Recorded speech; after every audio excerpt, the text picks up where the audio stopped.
again, it's Matt again with New Survival Skills. Wanted to show you some of the stuff I usually keep in my vehicle, just for getting around town, in case I might be driving out of an area where there's a whole lot of civilization.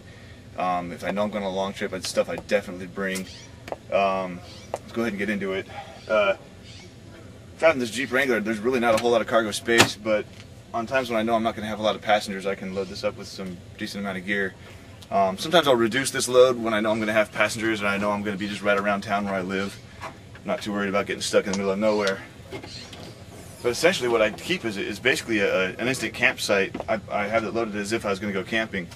That way if I get stranded, I'm not so much stuck or in a survival situation as if it's more that I'm in an unscheduled camping trip. I'll get to these in a minute. Again, I try to make most of my gear multi-purpose as possible. Start with the biggest can here. Actually, the tallest can I should say. It's going to be tools, which are probably the first things I resort to if my vehicle gets stuck somewhere. Start with the folding e-tool, the shovel, basically folding shovel that the military uses. Good for digging your vehicle out of a rut or something like that if you might be off-roading or get stuck in some mud. Maybe you can dig your wheels free and be able to get out of a bad situation. Obviously good if you're going to have to bed down for the night. You can scoop away yourself a soft place to lay, dig a fire pit, whatever you need to do. So that's one of the first items. Another foam pad here. Need to collect firewood. Got a folding saw. Comes around, opens up, and these usually generally have extra blades in them that you can use, or different types of blades for different purposes. And then now I've got a quick saw to saw some firewood up, or other purposes you might find for a saw.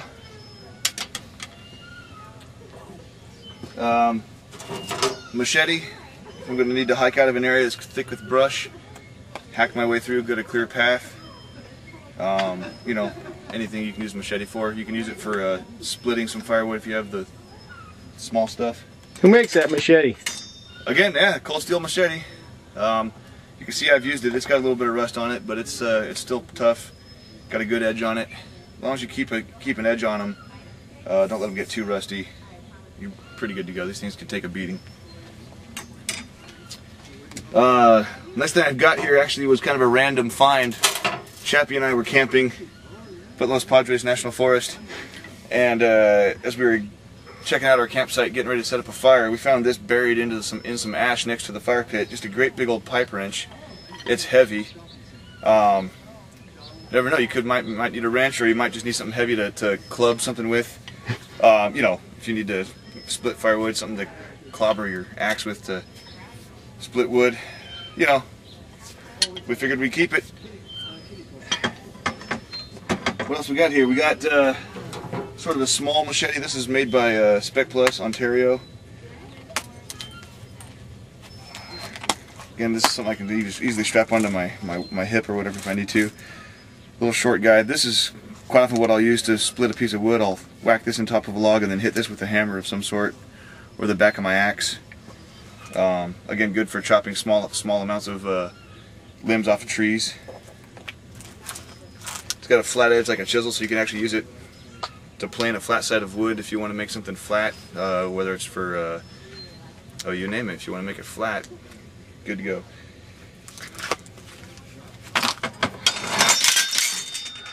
Oops. Another cold steel axe. This one's called the Trail Boss.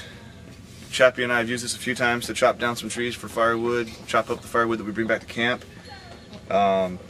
Fits luckily in this can. This is actually a can for 81mm mortars.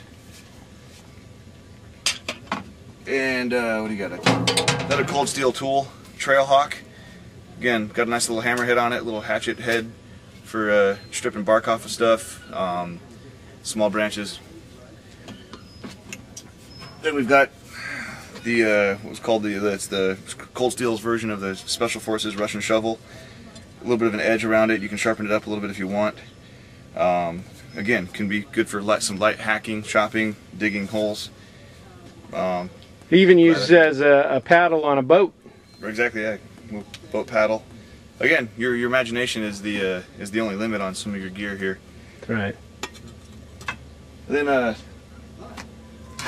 great thing about these foam pads is sometimes a little bit of comfort in a travel situation will get you a long ways. So if you don't want to sit on hard metal sitting around your campsite, getting ready for whatever you got to do, making your fire, adds a little comfort to sitting on a ammo can, get you up off the ground. So that's that piece of gear. Go ahead and move you to this next camp can I've got. And this is where a lot of it's at, right here. This is going to be what's going to keep you comfortable and keep you fed and keep you warm. Quick source of nutrition is peanut butter. Keeps really well for a long time. A lot of protein in that and everything. You know, take the edge off your hunger. And this one's leaking a little bit of oil, but that's okay. That's junk. Aluminum foil, tin foil can be used for a lot of purposes. Wrapping food up that you might have, keep it protected. Dish soap. Keep your hand. You know, wash your hands before you eat. Wash your cookery. Dry fuel tablets in a collapsible stove. I'll have to say I'm not really impressed with these fuel tablets, but the stove itself can be useful. You can build a fire with your own kindling and twigs you find in there, and you can heat up a little cup of soup. And better to have the fuel tabs than not have anything at all. These are bio wipes by Coleman, biodegradable wet wipes for, well, I think you can imagine what they're for. Got a can of propane and a Coleman lantern. Wiping your backside. Propane and a Coleman lantern give you light while you're trying to maybe get a campsite set up at night. And then the lantern is padded in there, right? Yeah, I've wrapped the glass window of the lantern wrapped in cushioning so that I won't break it in transit and stuff. Some more dry trioxane fuel. This works a little bit better than those round discs. And then probably my most reliable way to cook some food or boil some water is I got an N.S.S single burner stove and then 2 cans of fuel for it, and this just connects to the top of this. Gets a canteen cup boiling in probably about a minute, maybe less. Made breakfast with this a few times in the field. Okay, next thing I've got is this big old duffel bag, and this is what I definitely want to have when I'm going when I'm going to be driving out of an area that I'm familiar with. Just one big old duffel bag, and got a lot of dry clothing in case I wind up in a rainstorm or I fall into a river or something like that, and I want to get out and I want to get dry. Get off my wet clothes, put on dry, warmer clothes. I got a fishing set, collapsible fishing pole kit. Comes with the reel and line already strung on it,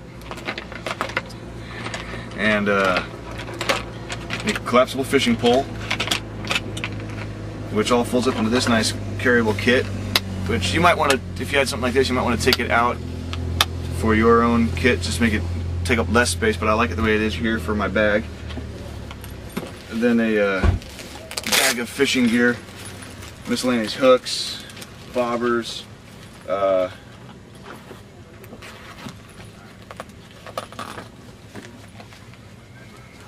it. A set of weights and swivels and some more small hooks. Bundle of more fishing line on a piece of PVC. Could actually take the end of this off, and it's a PVC pipe where I can store more gear inside of there, more of these weights and stuff if I want to really condense my load. A couple of containers that are waterproof. I can use these for putting more fishing gear in, whether it's line and stuff like that, or if I want to collect bait, catch night crawlers and stuff, put them in these 2 little containers. Just real small, you know, find salmon eggs, bugs. Okay, dry clothing. Got about a 2-man tent, complete, fits in here. Another fixed blade knife. Some miscellaneous various tapes. Again, more dry clothing. Aerosmith or Toto? Adhesive tape. Hand sanitizer, again, it's a good flammable fire starter. Get your hands clean. Some bug repellent, and then some spray on aloe if you get sunburnt and other irritations. Another fire starting package with all the stuff in the same gear from the video of my vest. Just general matches, always good to have. Again, waterproof matches in the regular Strike Anywheres. And then, I don't know if you can see this, but you got tent spikes and handy stuff like that in case you need extras for your tent or for other purposes. Again, putting up a rain shelter. And some single-use hand warmers, along with another set of gloves, both flight gloves and then wool inserts, and then a scarf, a couple scarves. That's about it for that bag.